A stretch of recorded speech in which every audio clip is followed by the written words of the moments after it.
A lei que trata da síndrome da alienação parental completou 6 anos em 2016. Segundo o texto, a alienação parental é a interferência na formação psicológica da criança ou do adolescente promovida por um dos genitores, avós ou pelos que tenham a guarda. Este é o assunto do quadro Direito em Pauta de hoje.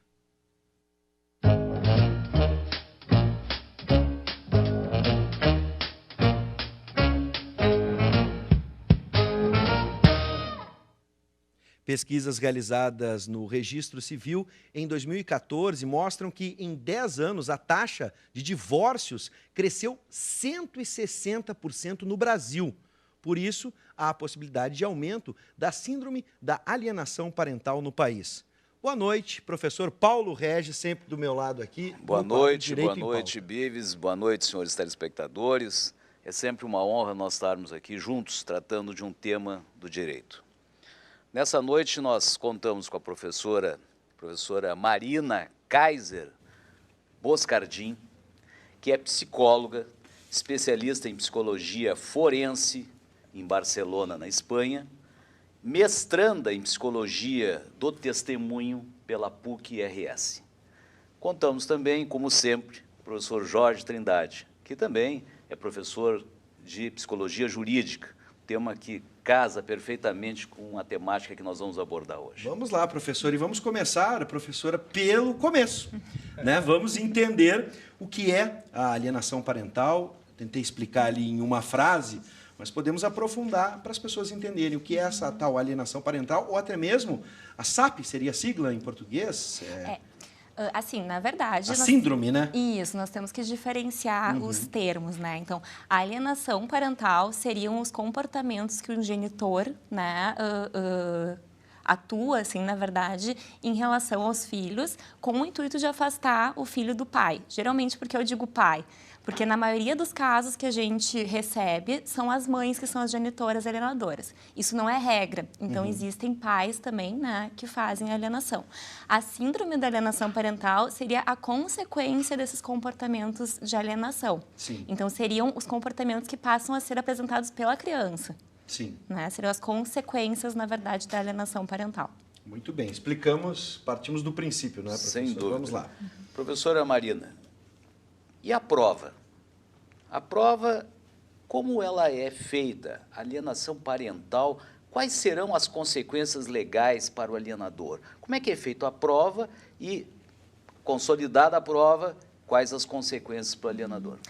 Assim, nos casos de alienação parental é muito complicado nós fazermos essa prova, porque envolve uma questão familiar, né? É diferente de uma prova criminal, porque envolvem outras coisas, envolvem emoções, envolve um casal que teve essa relação de casamento com o intuito de que desse certo e, de repente, né, na situação de litígio, passa a acontecer esses comportamentos. Então, a prova, a gente tenta, na maioria das vezes, perceber nas mães e pais alienadores esses comportamentos e fazer relatórios que ajudem na decisão do juiz quanto a essas penalidades que podem ser aplicadas. Sim, mas como que ela chega ao conhecimento? Evidentemente que esse fato precisa chegar ao conhecimento de um magistrado. Claro. Qual é a porta de entrada? Sim, geralmente quando o magistrado tem suspeita de que esteja acontecendo uma alienação, é determinado que seja feita uma perícia psicológica, né, psicológica, psiquiátrica, para que se verifique se essa alienação tem indícios de que esteja ocorrendo. E tendo esses indícios, então, é passado um laudo para o magistrado poder tomar essa decisão e ter fundamentos, né, na decisão. E, nesses casos, pode, inclusive, inverter a guarda da criança ou fazer com que ela fique longe do alcance das mãos e do comportamento do alienador. Professor Jorge, o que significa inverter a guarda? Então, se a criança vive com o pai sim. E o pai é alienador em relação à mãe, quer dizer, se ele fala mal, se ele pronuncia mal, se ele desqualifica essa mãe, ou ao contrário, não é? Se a mãe desqualifica o nome do pai, então o que pode acontecer? O juiz, com a prova, que geralmente é uma avaliação psicológica, ele, de posse dessa prova, o magistrado inverte o local onde a criança vive, fazendo com que ela vá conviver com o outro cônjuge. Pode ser não com a voz alienador, também? Poderia ser? Pode ser avós, podem ser outros parentes. O alienador se caracteriza na medida em que ele pronuncia mal o nome do outro. Por exemplo, eu não gosto da tua mãe, eu não gosto do teu pai, ou a criança recebe um presente, uma camiseta de aniversário. E aí vem o pai ou a mãe e diz assim, essa camiseta bem feia, essa camiseta bagaceira. Só o teu pai ou a tua mãe mesmo pode te dar um presente desse. Aí a criança não usa o objeto, fica com vergonha, entra em conflito, pode ter problemas escolares, alimentares, insônia, depressão. Professor, eu vou ter que interromper, tivemos um pequeno problema técnico, mas já vamos recuperar então o que foi dito. A criança pode ter vários sinais sintomáticos, como problemas na escola, se tornar agressiva, insônia, depressão, vulnerabilidade ao uso de drogas e, em casos muito graves, em que há uma depressão já instalada, até risco de suicídio. Professor, esses comportamentos, até eu vou lembrar que nós vamos utilizar agora uma ferramenta que é o celular, está aberto, então, para que você de casa participe dessa nossa conversa, até mesmo com relatos ou perguntas. Se você está vivendo alguma situação similar, pode fazer esse relato aqui para a gente no 995882374. O 98 é da rádio, é da Mix FM, tá? O 9890-1071 deleta. Vamos de novo com aqui da TV, tá bom? É o 995882374. Tem um novo 9 aí que você tem que botar na agenda. Já tinha o Conexão RS, dá aquela atualizada e pode participar do programa pelo WhatsApp. Dentro dessas provas que a gente estava falando, alguns outros recursos, por exemplo, como celular, vídeo, né, em cima dessas práticas e comportamentos que o professor até mesmo relatou eventualmente, agora, um dos pais ou algum familiar produz uma filmagem, uma gravação, ou uma gravação telefônica, ou mensagens onde um cônjuge desqualifica o nome do outro e essas mensagens servem, evidentemente, de prova. Né? Não de uma prova fundamental, mas de uma prova coadjuvante que se associa ao laudo, à avaliação psicológica. Isso é fundamental. Perfeito, professor. Professora Marina, como nós poderemos diferenciar a síndrome voluntária da involuntária? Assim, num divórcio litigioso, que é geralmente onde acontece a alienação parental, geralmente o que a gente vê de motivação das genitoras, geralmente mulheres, é uma questão bem assim emocional, né, do abandono afetivo.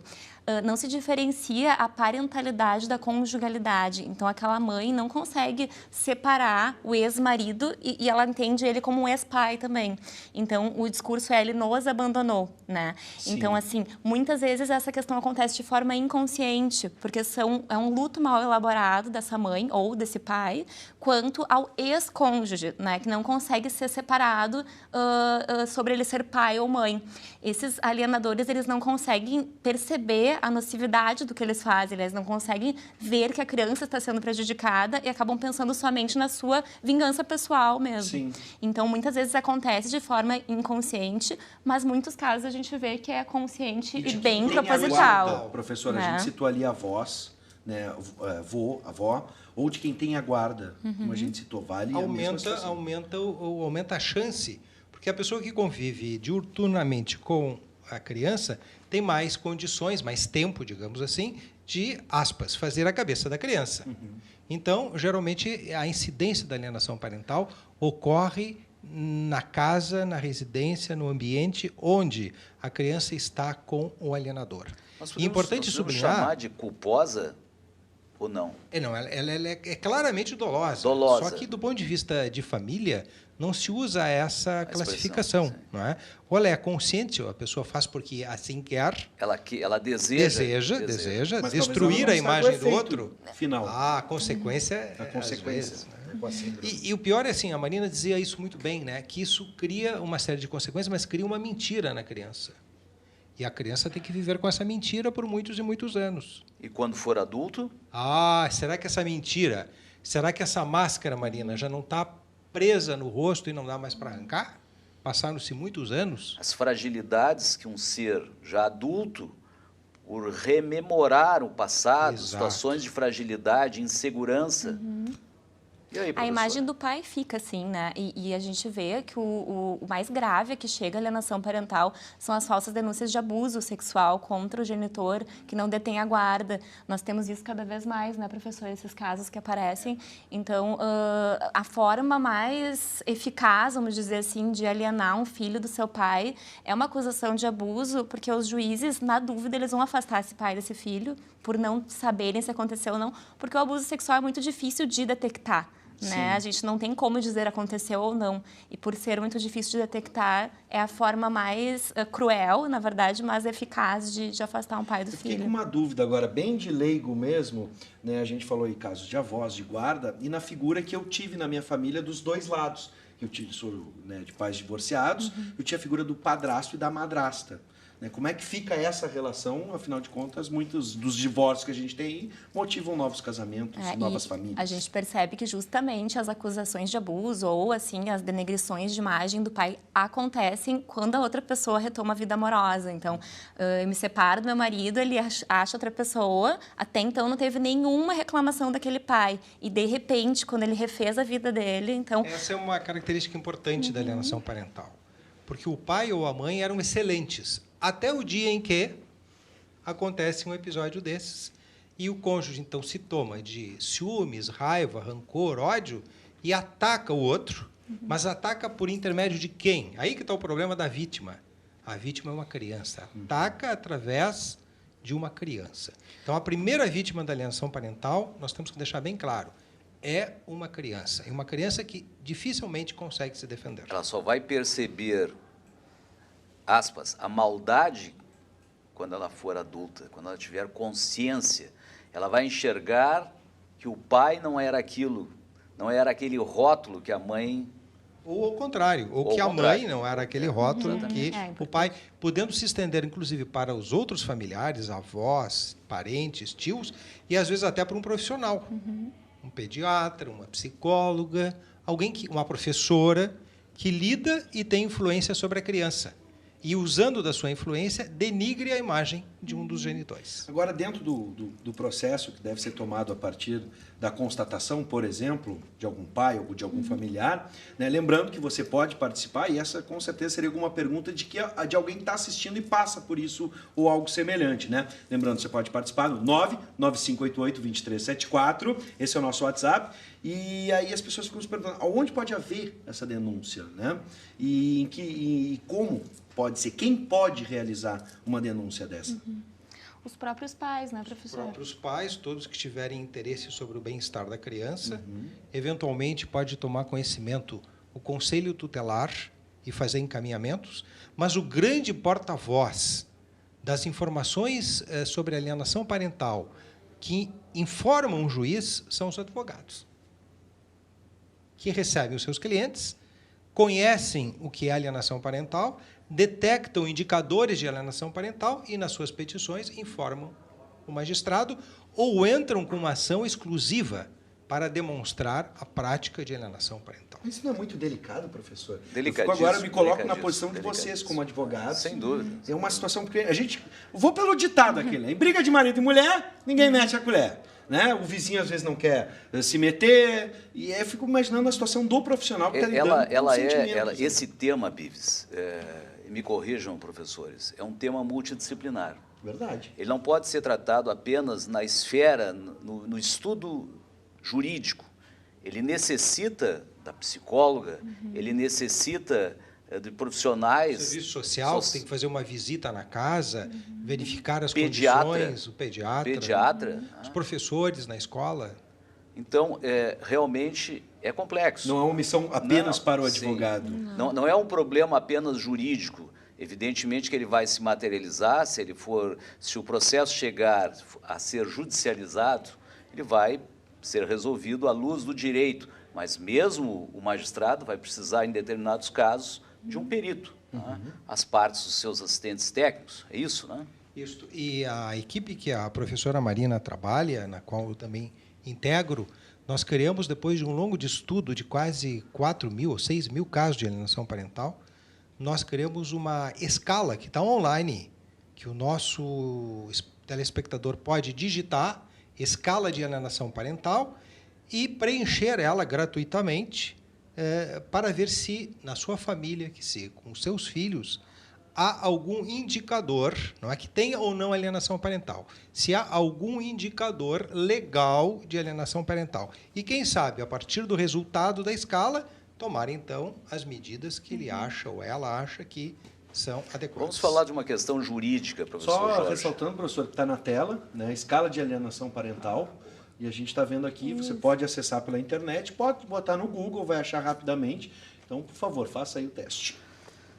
A lei, que é uma lei de 2010, fazemos menção na abertura, a Lei 12.318, para ser preciso, de 26 de agosto de 2010, essa lei, ela, além de definir, ela também traz sanções, não é isso?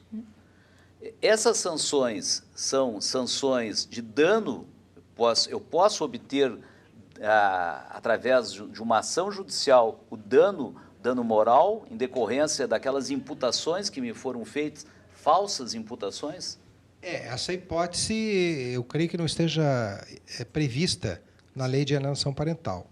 Ela pode ser satisfeita por outros caminhos.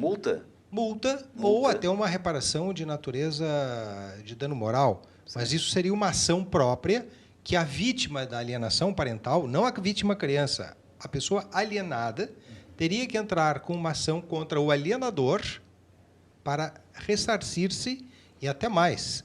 Se houver um ressarcimento, muito mais importante que ele seja para a criança, porque esta é a verdadeira vítima. Sem dúvida. Professora Marina, havia comentado as questões que envolvem a relação com a criança, questão, inclusive, sexual. Poderia detalhar algum caso que seja mais gritante para que o nosso telespectador possa ter uma ilustração desse caso? Sim.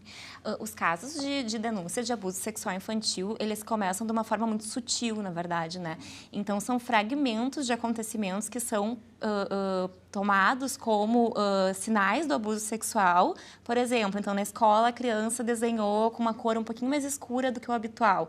A professora já olha, a mãe já veio, né, dizendo que o pai não era bom o suficiente, porque a mãe alienadora também vai passar essa ideia para a escola.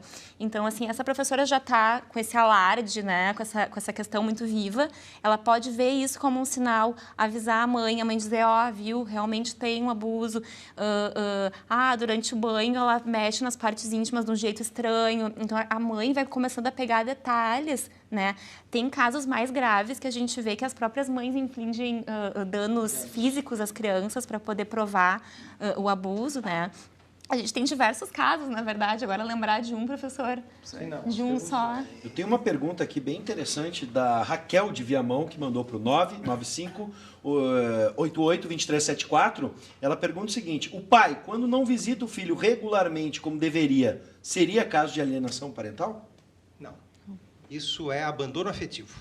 O pai que não cumpre o papel da sua paternagem, ou a mãe que não cumpre o papel pleno da sua maternagem, isto não é uma alienação parental direta. Isto é, na verdade, um problema afetivo. Não é? É abandono afetivo. Abandono afetivo. Aliás, foi muito interessante, porque fizemos agora uma distinção, né, que poderia resultar numa confusão. E deu gancho para uma outra abordagem que a gente pode fazer numa outra oportunidade, numa outra quinta-feira, no Espaço Direito em Pauta. Professor, vamos nos despedir, podemos deixando os minutos finais, né, para a professora, nossa convidada, a professora Maria. Quais as conclusões, qual a recomendação? Assim, a gente tem visto, como eu disse, o mais preocupante, na verdade, são as crianças que que estão no meio dessa situação, e as crianças, a gente vê que elas se obrigam a tomar o partido de um dos lados, né? E, geralmente, por que a criança acredita naquele alienador? Porque é a pessoa que está mais próxima dela. A criança, ela tende a acreditar que o adulto sempre diz a verdade. Então, se minha mãe ou meu pai estão me dizendo que meu pai ou minha mãe são ruins, então é porque deve ser. O problema disso é que quando essas crianças se dão conta, já passou tanto tempo que elas perderam o convívio com esse pai ou com essa mãe, que não é retomado nunca. E uma mentira repetida é uma verdade. Vira uma verdade. Se torna uma verdade. Até que um dia talvez a Essa é máscara a lógica das proposições. possa cair. É verdade. Talvez, né? Bom, falamos muitas verdades aqui, vamos terminar o quadro, deixando, né, Sim. essa ideia para a gente conversar ainda sobre essa relação entre pais e filhos dentro do direito, uma outra oportunidade.